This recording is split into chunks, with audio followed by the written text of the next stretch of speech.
I'm getting concerned because of the injuries, yes. I think that, first of all, major props to James Harden because, you know, when he's injured, he's injured. This is not a dude that loves to miss games. He doesn't miss many games. That's just not what he does.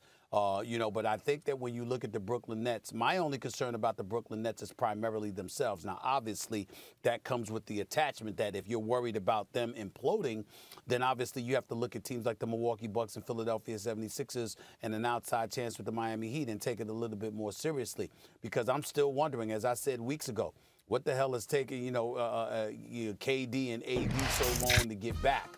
Certainly, you know, the playoffs are the priority. What happens in June and July, it's what it's all about. We all understand that.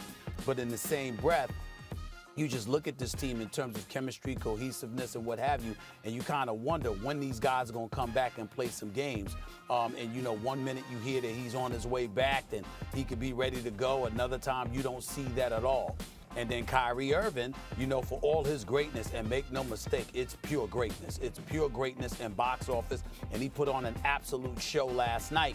The flip side to it is that when are you going to take, you know, when's the next time he's just going to want to take off? How many personal days is he going to use, et cetera, et cetera. You wonder about this stuff. Meanwhile, teams like Milwaukee are saying, hey, listen, we coming. Well, we don't believe it's a foregone conclusion that Brooklyn is coming out of the East. The Philadelphia 76ers with Joel Embiid coming back. We'll see what's going to happen in that regard.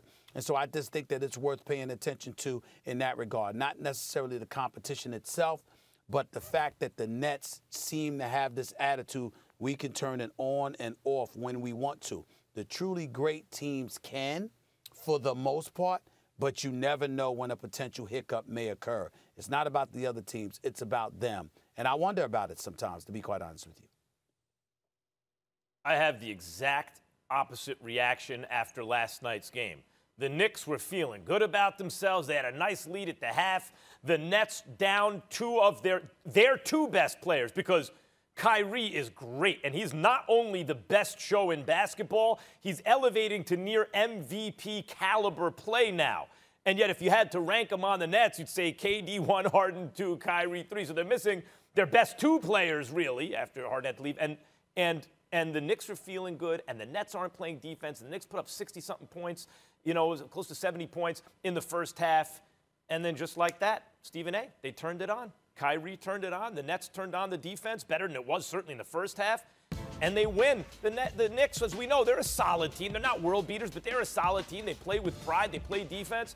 Nothing they could do. The Nets won. And by the way, the Nets have the best record in the Eastern Conference, and KD basically hasn't played all year. And Harden just got there. It's not like they had an offseason to all play together. This team is so good, it's scary. Now, certainly, KD's prolonged absence and the fact that he's coming off an Achilles and all that, yes, injury is a concern. What I'm saying is this. If the Nets are healthy, I'm at the point where I don't think anyone else can win the championship this year if they're healthy, and I think that includes the Lakers. If the Nets are healthy, because now I've seen the Nets down, like I've seen each star, we know KD can carry a team. I've seen Harden do it by himself, beat some good teams by himself. And now I've seen Kyrie beat a solid team with a big lead at the half when he was the only star on the floor. Like, they can all carry a team. And the three of them together, I keep saying it, let me be very clear. If and when this team ever gets healthy, by the end of this season, meaning playoffs and everything, we will say that was the greatest offensive team in the history of American team sports. They will win the title. It's just an issue of health. Well, I appreciate you coming to the party because that certainly wasn't your position at the start of the season, but that's neither here nor there. What I will tell you is this. When I look at when you saw him play, you still had that for the first month or two of the season. But here's the deal. You didn't think they would play defense good enough. That was your position. But that's fair enough. Bottom line is this. Right. Here's what you look at when you look at the Brooklyn Nets. Again, they are showstoppers, bona fide showstoppers. These brothers are real and on another level. But when we look at the great teams in the NBA, the reigning defending champion Lakers, you know, and we think about the Milwaukee Bucks and adding Drew Holiday and those boys there, okay, and P.J. Tucker's a big pickup for them because of what he can do on the defensive end of the floor, okay? You look at the Philadelphia 76ers, they're coming, they're not going away.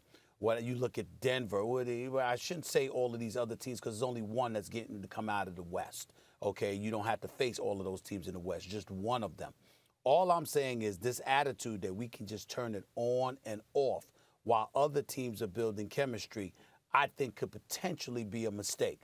Now, where it gets interesting is that the Lakers obviously have the same issue for very legitimate reasons because Anthony Davis is injured and LeBron James is injured. So they're not, but they already had a season together in which they won a championship. So the chemistry and cohesiveness is there. Plus, we have to look at Brooklyn, Max, and we got to ask ourselves, we love what we're seeing.